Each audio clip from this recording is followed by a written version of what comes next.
원내대표 천하람입니다. 그러니까 오늘 안타깝게도 당내 갈등이 있을 때 사무처를 가능하면 존중하고 또 사무처 이권해석 권한을 존중하고 회의가 이루어져야 되는데 그런 부분에 대해서 존중하지 않는 또 분들이 있어가지고 회의가 그렇게 원만하게 잘 진행되진 않았던 것 같습니다. 특히 좀 걱정인 것은 이런 당의 혼란 상황에서 사무처가 임명되지 않았다라고 보고 있는 분들이 회의에 참여하게 되면 사실 이 회의가 최고위원회로서 제대로 성립되기가 어렵습니다. 왜냐하면 자격이 없는 분들이 함께 하기 때문에 저는 그래서 오늘의 특히 비공개 회의는 이것은 최고위로서 성립하기보다는 그냥 간담회 정도의 의미를 가지는 거 아닌가라고 생각합니다. 그리고 제가 회의를 하면서 이것이 간담회든 어떤 회의든 간에 사실 좀 답답한 것은 방금 비공개석상에서 많은 저를 포함한 많은 최고위원들이 대변인 임명에 대해서 여러 가지 우려들을 말씀드렸습니다. 그렇게 하고 허은하 대표께서도 대변인 임명에 대해서는 조금 더 생각해 보겠다라는 최종적인 말씀을 주셨습니다. 그래서 저희는 당연히 조금 더 신중하게 최소한 오늘은 임명되지 않고 저희들의 의견을 그래도 들으시는구나라고 안심을 했는데 또 방금 당대표 비서실장은 임명이 됐다라고 주장을 하고 있어서 저희와 함께 회의석상에서 한 얘기와 실제 당무 처리가 다르다라고 한다면은 저희가 어떻게 당대표님의 말씀을 신뢰하고 회의를 진행할 수 있을까라는 걱정이 됩니다. 그리고 최근에 당의 공식 공보 채널에 굉장히 불미스러운 일이 있었습니다. 당의 새로운 공보 채널을 만들었는데 거기에 당대표 정무실장이라고 하는 분이 외부 평론가가 저희 당의 주요 구성원을 비판하는 논평을 공유하는 일이 있었습니다. 제가 그래서 오늘 말씀드렸습니다. 예를 들어 만약에 자유한국당 같은 데서 새누리당에서 황우여 대표가 박근혜 의원을 비판하는 내지는 비난하는 글을 당 공식 공보 채널로 배포를 했다면은 어떻게 됐겠느냐. 이것이 당대표의 승인을 얻어서 한 일이냐. 만약에 그렇다면 정치적 책임을 져야 한다라고 물었고 정무실장이 독단적으로 한 일이라고 했습니다. 그러면 이 정도의 사안에서 당대표가 해당 정무실장의 행위를 용인하지 않는다면 거기에 대한 적극적인 제재 조치 그리고 거기에 대한 적절한 인사 조치가 있어야 됩니다. 그런 것들을 하지 않으면서 이 사태가 마치 아무것도 아닌 것이냐 지나가려고 하는 것을 이해하기 어렵습니다.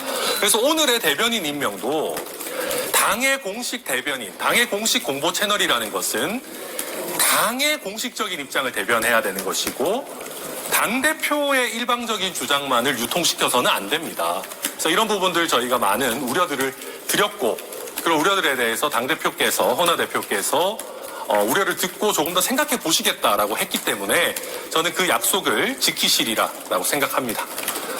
네, 그럼 일단 그리고 공천 아까 물어보셨으니까 지금 허은하 대표께서 공개적으로 공천관리위원회를 공개 모집을 하자라고 하셨습니다. 그런데 공개 모집을 한다 하더라도 이게 듣기에는 좋지만 정당의 사무 또 공천 사무를 아는 분이 일정 부분 중심을 잡으면서 해나가야 되기 때문에 제로 베이스에서 공개 모집하는 것은 적절하지 않다라는 의견을 드렸고요. 그리고 지금 저희 개혁신당 같은 경우에는 사실은 더 중점을 둬야 되는 것은 후보들을 모집하는 것입니다. 지금 공천관리위원을 모집할 게 아니라 허은하 대표께서 후보 모집에 더 열을 쓰셔야 된다라는 말씀을 드렸고 그래서 허은하 대표께서도 공천관리위원회 부분도 다시 한번 그러면 고려해보겠다라고 하셨습니다.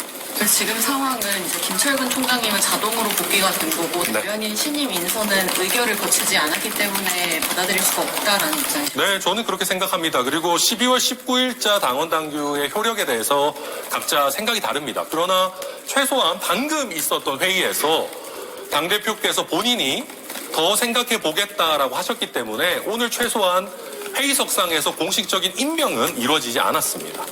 당에서 오늘 계속 구성이 나왔는데 어떤 걸로 주고받은 구성을 주고받은 건가요? 글쎄요. 이제 허은하 대표님께서는 이제 본인의 회의 주제 권한을 굉장히 강조하시면서 많은 말씀들을 하셨고요. 그러니까 저는 그런 얘기를 했습니다. 우리가 싸울 때 싸우더라도 최소한 선은 지키면서 해야 된다. 예를 들면 조대원 최고께서 본인의 SNS를 통해서 이준석 의원이 윤석열, 이재명 합친 것보다 나쁘다라고 하거나 당원 또는 지지자와 SNS에서 공개 설전을 벌이면서 준석이라고 하는 것은 도를 넘은 것 아니냐. 이런 부분에 대해서 사과하고 가야 된다. 라고 얘기했는데 그걸 본인이 못 받아들이시겠다라고 조금 고성을 말씀하셨고요. 최소한 당대표 정무실장은 본인이 당의 공식 홍보 채널에 이준석 의원을 비판 내지 비난하는 평론을 공유한 거에 대해서는 사과했습니다. 그랬기 때문에 이런 부분, 사과할 부분들은 사과하고 가자라고 했는데 좀 못 받아들이신 분들이 계셨던 것 같습니다. 아까 공개 최고위에서 이제 조대원 최고께서 그 국무법인 해석을 받은 부분이 당비로 쓰였으면 배임에 해당할 수 있다라고 말씀하셨는데요. 네. 혹시 그 자금 출처는 어떻게 돼요? 저는 그거는 저도 잘 모르고 아마 기획조정국에서 알아서 하지 않았을까 싶습니다. 그러니까 저는 그렇게 말씀드리겠습니다. 지금 당의 당규의 해석과 관련해서 많은 분쟁이 있고 당의 업무를 처리하는 데 있어서 당원 당규 해석은 굉장히 중요한 업무입니다. 그러면 기획조정국이 당규상 본인들이 할 수 있고 해야 하는 업무를 위해서 본인들의 판단에 의해서 지출을 했다면은 저는 그것은 전혀 문제가 없는 일이다. 오히려 저는 기획조정국이 지금 이렇게 신중해야 되는 상황에서 본인들만의 판단을 들은 것이 아니라 법무법인의 자문을 거쳐서 신중하게 업무를 처리하는 부분은 오히려 칭찬할 만한 일이다. 이것을 가지고 사무처 당직자들에게 무슨 범죄를 저질렀느니 배임이라느니 이런 식으로 해나가는 거 굉장히 부당하고요. 제가 그냥 까놓고 말씀드릴게요. 당직자 전부 다 자를 겁니까? 아니잖아요. 그럼 이 당직자와 함께 우리가 대선을 같이 치러야 되는 겁니다. 그러면 당직자들을 이런 식으로 무슨 범죄자니 뭐 고소하니 뭐 배임이니 이런 식으로 적대시하면 이 논란이 어느 정도 정리된 이후에 같이 힘을 합쳐서 만약에 조기 대선이 됐든 아니면 재보궐이 됐든 같이 일을 해야 될 사람들을 이렇게 비난하면 어떡합니까? 저는 그래서 거듭 말씀드리지만 우리끼리 논쟁이 있을 수 있고 의견 대립이 있을 수 있지만 이 이후를 생각했을 때 최소한의 선을 지키면서 가야 된다. 사무처 당직자를 과도하게 공격하는 것은 그 선을 넘어도 한참 넘은 거다.